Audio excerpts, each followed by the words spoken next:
यही तो समस्या है। किसी तरह भोलेनाथ को यहां से कैलाश लौटने पर विवश करना पड़ेगा।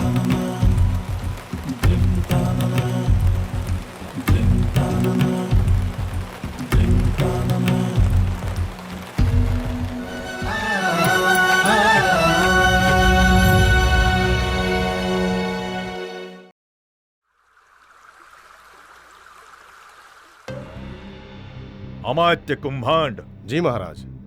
हम अति शीघ्र ही राजकुमारी उषा का स्वयंवर रचाने जा रहे हैं। एक अनोखा स्वयंवर। अनोखा स्वयंवर? कैसा अनोखा स्वयंवर महाराज? इस स्वयंवर में हमारे विजय ध्वज की ही मुख्य भूमिका होगी। मैं समझा नहीं महाराज।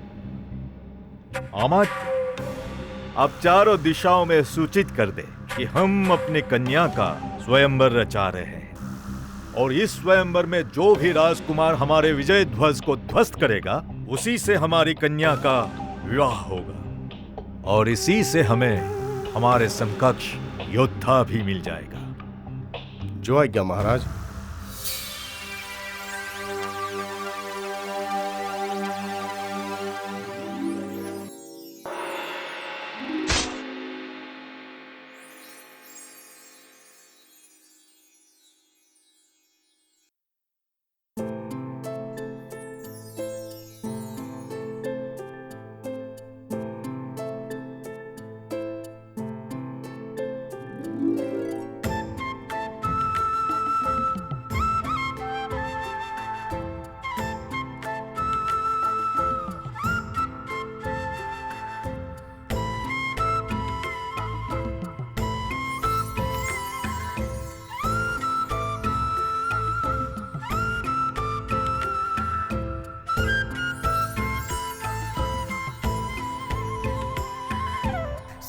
सानी रे रे रे रे सानी धानी धा पा मा धा सानी रे रे रे रे धा सानी रे रे रे रे सानी धानी धा पा मा धा सानी रे रे रे रे धा।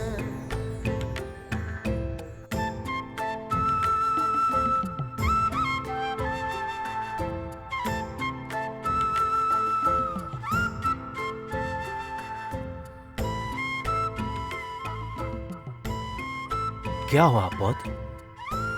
पितामह,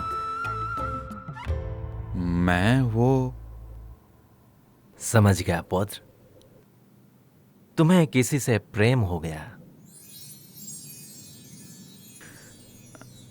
हाँ पितामह। कौन सा प्रेम? प्रेम तो हर किसी से हो सकता है। कौन है वो जो मेरे पौत्र के मन को विचलित कर रहा है? पितामह, वो तो सिर्फ मेरे मन में आती है। समझ गया मैं।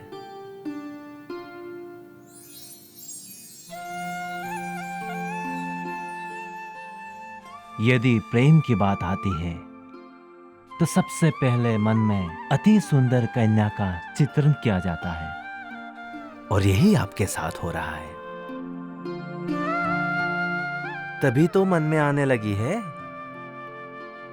प्रेम विधाता का सबसे सुंदर कीर्ति है, परंतु हर कीर्ति को संभालना पड़ता है। केवल कह देने से प्रेम प्रेम नहीं हो जाता। इसके लिए आपको अपने कर्तव्यों को पूरा करना होगा। यदि प्रेम जल है तो इसकी मटकी है मन। इसलिए प्रेम को पाना है तो मन पर काम करना पड़ेगा। तभी तो कहा गया है कि प्रेम संसार का पवित्र बंधन है। समझे मेरे लाल? जी पितामह। स्वामी, तो मेरा सपना सत्य ही था, क्योंकि यह सपना तो माता पार्वती का आशीर्वाद है, और इसका प्रमाण यह है कि मैंने आपको कभी देखा ही नहीं था, और फिर भी आप मेरे सपने में आए। सपने में तो वही लोग आते हैं जिन्हें कभी देखा हो। या फिर कल्पनाएं आती हैं। पर आप तो काल्पनिक नहीं है, आप श्री कृष्ण के पौत्र अनिरुद्ध है। उषा, माताश्री,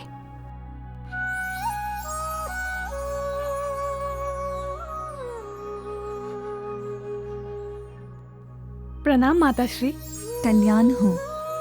आप इस समय यहाँ? तुम्हें एक सुसंवाद देना था। कैसा सुसंवाद माताश्री? अति शीघ्र ही तुम्हारा स्वयंवर रचाया जाएगा। क्या हुआ पुत्री? अब व्यर्थ ही मेरे स्वयंवर की चिंता कर रही है। माता पिता अपनी पुत्री का विवाह की चिंता नहीं करेंगे तो और कौन करेगा? क्या तुम्हारी पसंद का कोई राजकुमार है? हाँ? नहीं माताश्री। आज तुम्हारे पिता महाराज ने तुम्हारे स्वयंवर की घोषणा कर दी है। क्या?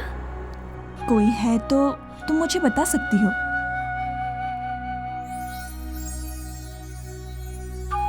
माताश्री। हाँ? कुछ नहीं। कुछ तो है। हाँ। क्या? माताश्री, क्या आपको ऐसा लगता है कि मैं आपकी पुत्री कभी भूल कर सकती हूँ? नहीं पुत्री, परंतु भूल तो किसी से भी हो सकती है, कभी भी हो सकती है। कभी भी अपने धर्म से नहीं भटकना। जी माताश्री।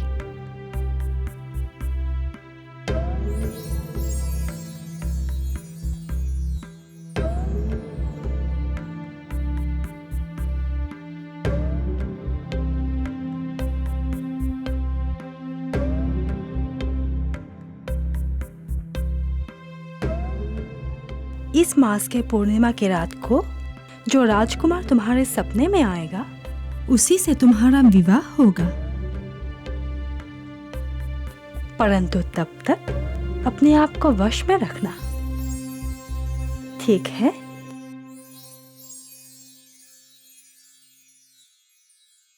ओम त्र्यंबकं यजामहे सुगंधिं पुष्टिवर्धनं उर्वारुकमिव बन्धनं मृत्युर्मुक्षयमामृता। ओम त्र्यंबकं यजामहे सुगंधिं पुष्टिवर्धनं उर्वारुकमिव बन्धनं।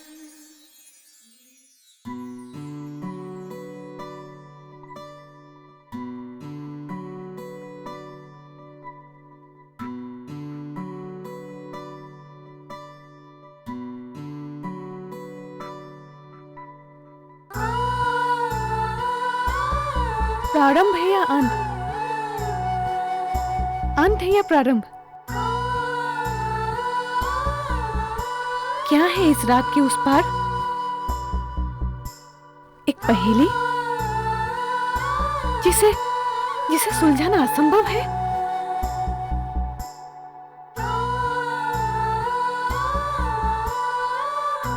पर ये तय है, यदि प्रारंभ है तो उसका अंत भी है। यदि अंत है तो कभी ना कभी उस अंत का प्रारंभ ही हुआ था। तो क्या ये किसी अंत का प्रारंभ है या प्रारंभ का अंत? यदि ये समय रुक जाता, ये क्षण थम जाता, यदि मेरी गति समय से भी तीव्र होती, यदि समय से पहले मैं उस समय को जी पाती, उस समय का अनुभव कर पाती।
जी आदि माता, और यज्ञ पश्चात हम दान भी करते हैं। मैं उस तरह के यज्ञ और दान के बारे में नहीं बोल रही हूँ उषा। तो फिर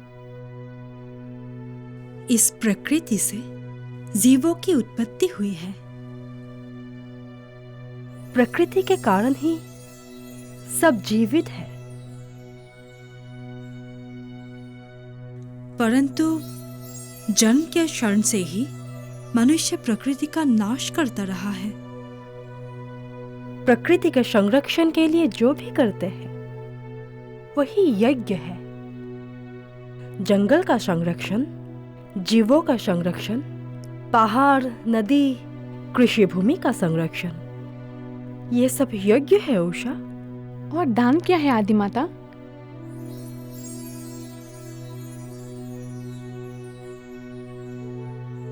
समाज ने मनुष्यों को एक दूसरे से बांध कर रखा है।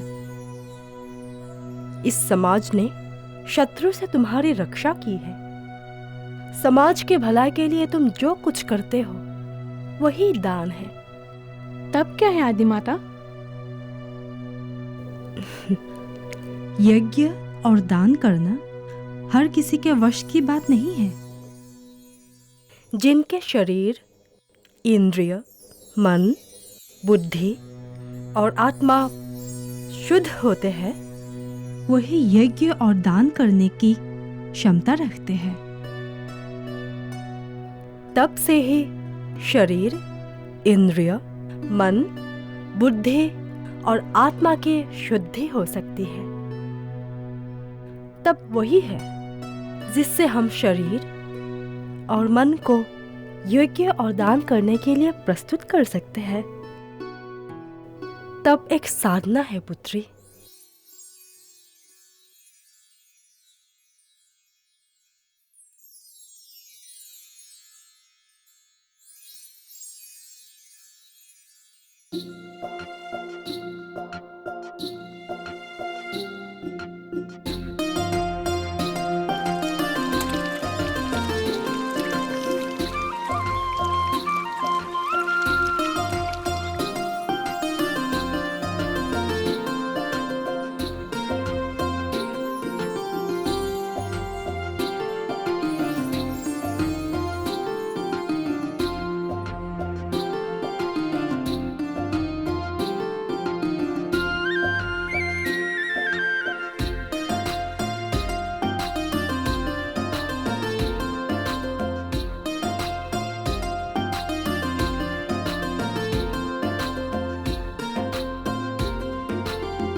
महारानी, महारानी, महारानी।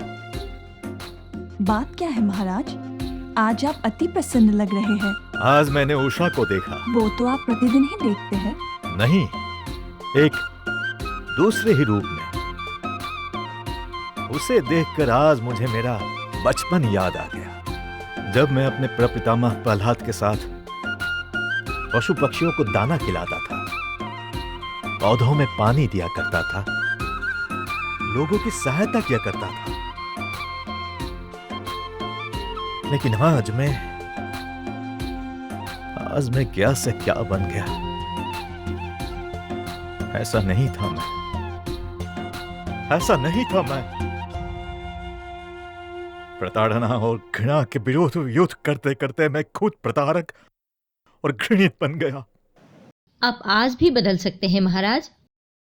आज भी आप लौट सकते हैं अपने बचपन में, जहां केवल प्रेम ही प्रेम हो, केवल प्रेम।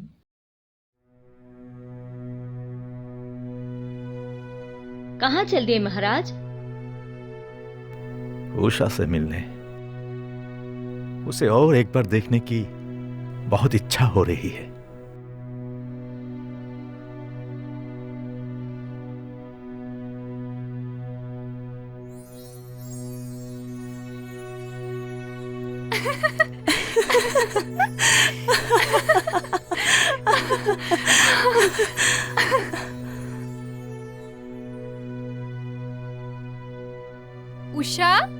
अरे ओ उषा, लो ये तो अब सुनती भी नहीं है। पता नहीं कहाँ खो गई है। रुको मैं देखती हूँ।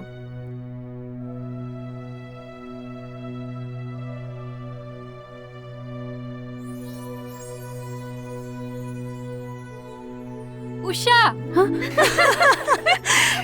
चित्रलेखा, अरे तुम सब कब आए?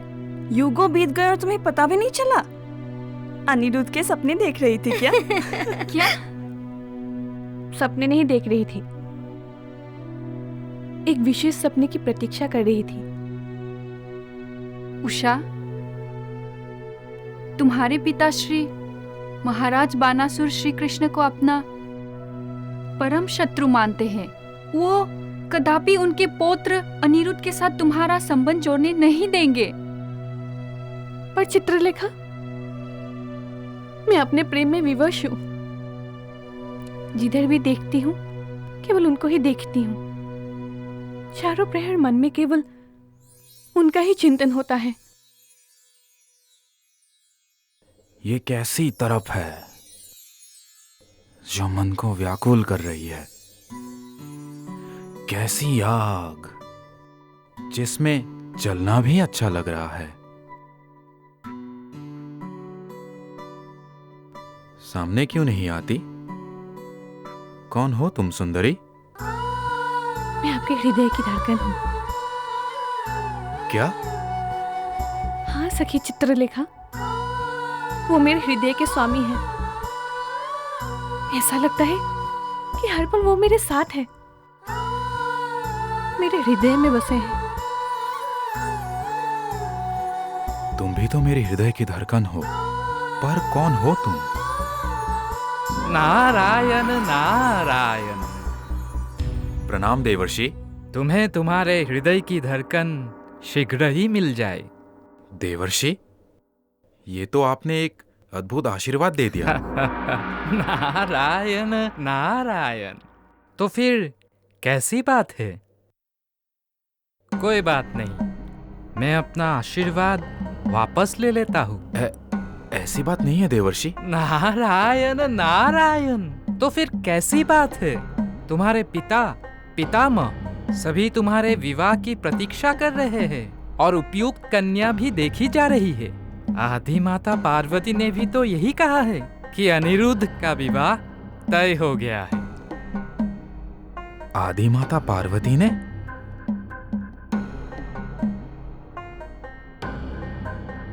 क्या कहा है आदि माता ने? माता पार्वती ने मुझे बुलावा भेजा था। मैं अभी अभी वहीं से आ रहा हूँ। वो कह रही थी कि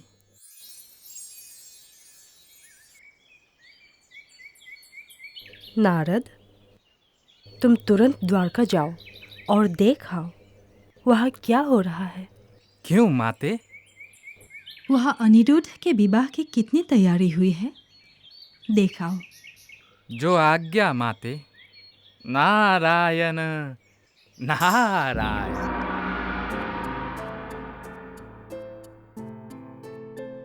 मेरे विवाह की प्रस्तुति?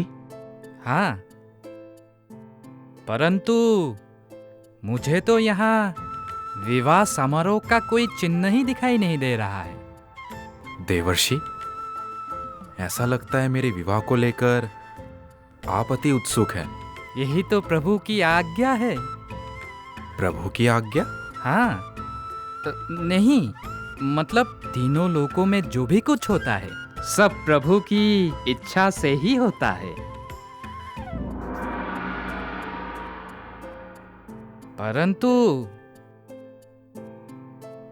द्वारका अब तक सजी क्यों नहीं?